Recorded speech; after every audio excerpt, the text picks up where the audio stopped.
আজকে রান্না করতেছি হলো মোয়া মাছ, করলা দিয়ে চচ্চড়ি, আর আরেকটা হলো আর মাছ, নদীর আর মাছের মটরশুঁটি দিয়ে একদম তেল সুরা, মানে আর কোনো মশলা থাকবে না।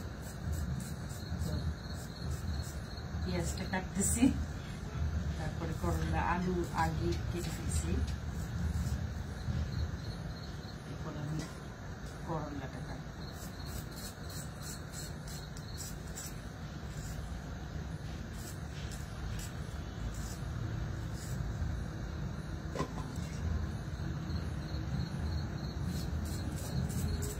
আমাদের সিরাজগঞ্জ বগুড়ার মানুষরা অনেক তরকারি, মাছের তরকারি বিশেষ করে মানে হাতে মেখে তারপরে রান্না করে। মানে এখানকার মাছ এতই সুস্বাদু যে ভাজতে হয় না। আমরা একদমই মাছ ভেজে খাই না, মানে মাছ যে আগে একটা ভাজা দিয়ে তারপরে সেটা রান্না করে, ওইটা আসলে ওইটা আমাদের করতে হয় না। আমাদের যমুনা নদীর মাছ বা আশেপাশে যত নদী আছে, চলন বিল আছে কাছে, সব সব মাছই আসলে খুবই মিষ্টি।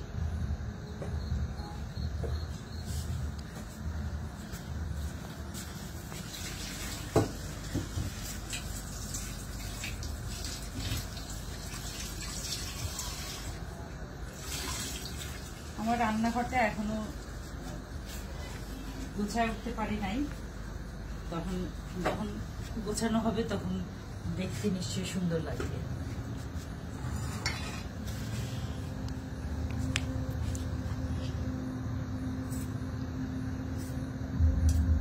অনেক মানুষ আছে করলা দেখলেই ভয় পায়, তা আমরা আবার করলা অনেকভাবে খাই। করলা ভর্তা করে খাই, করলা ভাজি তো খাই, আর কি মাছের চচ্চড়ি এটার মধ্যেও করলা খাই। আমার মার হাতের করলার তরকারি, আমার বোনের হাতের করলার তরকারি মিষ্টি লাগে, রীতিমতো এত মজা।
আমি নর্মালি কাঁচামরিচ কেচি দিয়ে কাটি, কিন্তু এখন আসলে মন ইচ্ছে হচ্ছে যে বটিতেই কাটি। এক একটা জায়গার এক একটা মানানসই ব্যাপার থাকে। আমি যখন ঢাকার বাসায় যখন রান্না করি তখন অনেক কিছুই আমি কেচি দিয়ে মানে করে ফেলি।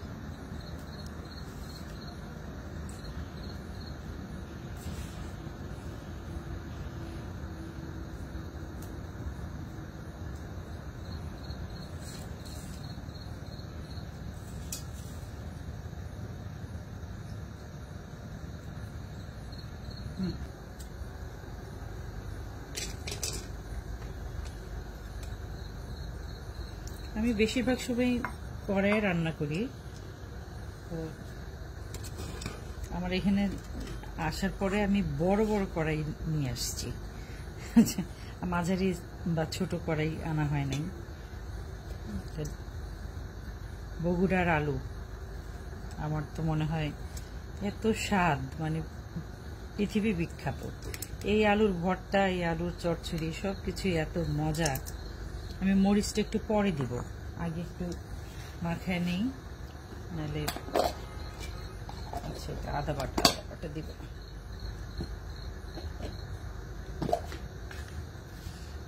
একটুখানি জিরা বাটা,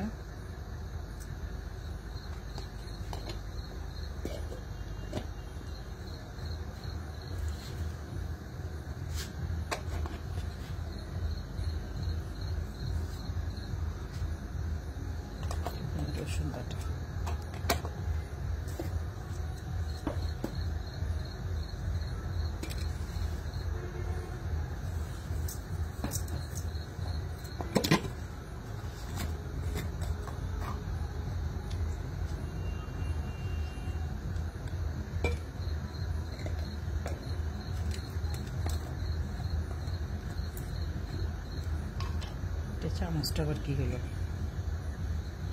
মরিচটা যেহেতু কাঁচা মরিচ দিব, শুকনো মরিচ পুরো অল্প দিলেই হবে। এটাও একটুখানি ছোঁয়াই ধনিয়ার গুঁড়া, জিরা বাটা দিচ্ছি তো, ধনিয়ার গুঁড়া না দিলে চলে। এইবার হলো রান্নার আসল টেকনিকটা এই জায়গাতে।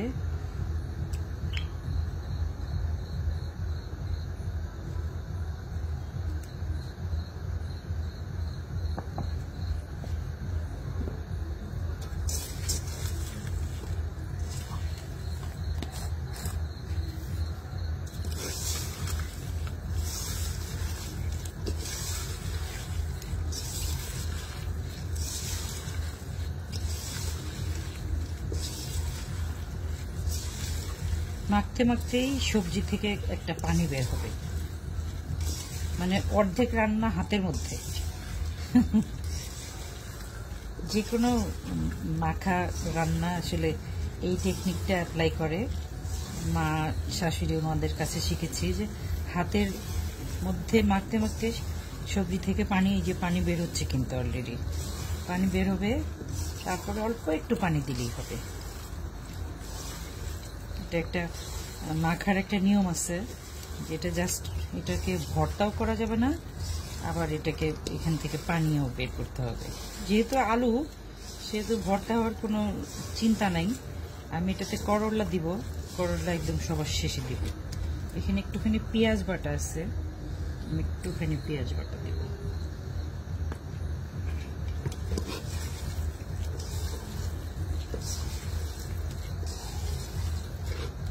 এবার আমি এই যে মলা মাছ অথবা মোয়া মাছ, এটা দিচ্ছি আগে থেকে কেটে, একদম লবণ দিয়ে পরিষ্কার করে ধুয়ে রাখা মাছ। এখন আর ওরকম ভর্তা করতে পারতেছি না, কারণ মাছ দিয়ে আছে তো। এখন একটু কাঁচামরিচ দিই, একটু না, যেগুলো কাটছি সবগুলি দিয়ে দিব। এটা আর কি যখন বসাবো তখন আর কোনো নাড়াচাড়ার দরকার পড়বে না, একদম। আর ঢাকনিও তুলবো না, মানে তরকারির ভিতর থেকে একটা আওয়াজ আসবে, বোঝা যাবে যে এটা চটচট করতেছে। এটা মানে একটুও পানি থাকবে না, তেলের উপর একটা মাখা মাখা ভাজা ভাজা একটা টেক্সচার হবে। যে করলা, সবাই করলা অনেক ভয় পায় খেতে, মানে তিতার জন্য, কিন্তু আসলে করলার স্বাদ যে বুঝে না, সে কখনোই করলাকে তিতা বলতে পারবে না। এটা একটা এত উপাদেয় একটা সবজি যে যে খায় সে এটা স্বাদ বুঝে। বেশি পানি আমি দিব না, অল্প একটু হাতটা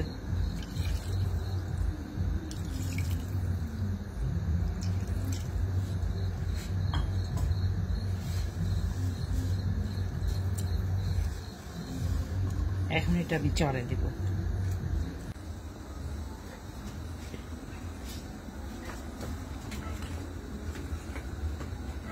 আমার ধারণা তরকারি হয়ে গেছে।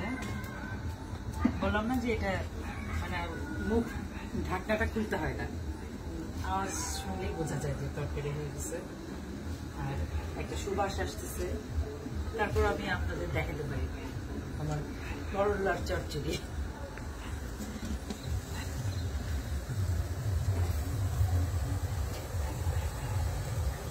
যে একদম শুকিয়ে গেছে, মানে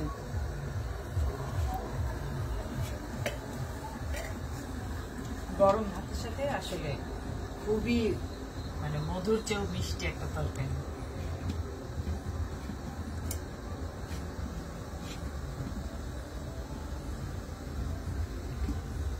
যাই হোক, সবাই ভালো থাকেন, সবার জন্য অনেক শুভকামনা, ভালোবাসা। আসসালামু আলাইকুম।